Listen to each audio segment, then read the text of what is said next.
இந்த வீட்ல பார்த்தீங்கன்னா, எந்த டோருக்குமே மரமே யூஸ் பண்ணல.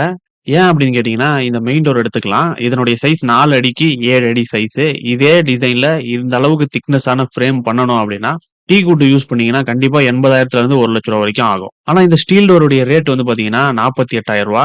இது டோருக்கு மட்டும் 48,000 கிடையாது. இந்த பார் ஹேண்டில் இருக்கு பார்த்தீங்களா, அதுக்கு மட்டுமே ரூ. 6,000. இப்ப டோர் மட்டும் அப்படின்னா 42,000 தான் ஆகும். மர டோர்ல கரையான் பிரச்சனை, மழை காலத்துல கதவு வந்து சுருங்கி விரியிற மாரியான பிரச்சனை, லாக் பண்றது கஷ்டமா இருக்கும். அந்த மாரி பிரச்சனை இருக்கும். இந்த ஸ்டீல் டோர்ல அந்த பிரச்சனைகள் இருக்காது. சேஃப்டிக்கான லாக்கும் ஏகப்பட்டது இதுல இருக்கும்.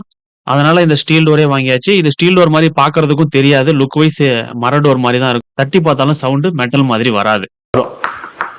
அதோட ரூமுக்கு வந்து பார்த்தீங்கன்னா, எஃப்ஆர்பி டோர் போட்டிருக்கோம். அந்த ஃப்ரேமு பிளஸ் டோர் 2மே எஃப்ஆர்பி தான். இந்த எஃப்ஆர்பி டோரு ஃபுல் செட்டப் இன்ஸ்டாலேஷனோட சேர்த்து அந்த லாக்கு, ஹிஞ்சஸு, தாப்பா இந்த மாதிரி எல்லா விஷயங்களுமே சேர்த்து ரூ. 11,400. அது மட்டும் இல்லாம இந்த டிசைன்ல இருக்கக்கூடிய கலர் காம்பினேஷன் வேற. நமக்கு புடிச்ச கலர கஸ்டமைஸ் பண்ணி அவங்க குடுத்துருக்காங்க. 3 ரூமு பிளஸ் பாத்ரூமுக்கு சேம் டிசைன்ல போட்டிருக்கு. இதுவே நீங்க மர ஃப்ரேமு, அப்புறம் ஃப்ளஷ் டோர், ரெடிமேட் டோரே வாங்குறீங்க அப்டின்னா கூட, அதுக்கு நீங்க ஹிஞ்சஸ், தாப்பா இதெல்லாம் தனியா வாங்கணும். கார்பெண்டர் கூலி குடுக்கணும் இன்ஸ்டாலேஷனுக்கு. இதெல்லாம் சேர்த்து பார்க்கும்பொழுது இத விட ரேட் கூட தான் வருது. இந்த டோர் எல்லாமே நம்ம ஹவாய் ஸ்டீல் டோர் அந்த பிராண்ட்ல இருந்து வாங்கியிருந்தோம். இத பத்தின ஃபுல் டீட்டெயில் வீடியோ மனோஸ்டே யூடியூப் சேனல்ல இருக்கு.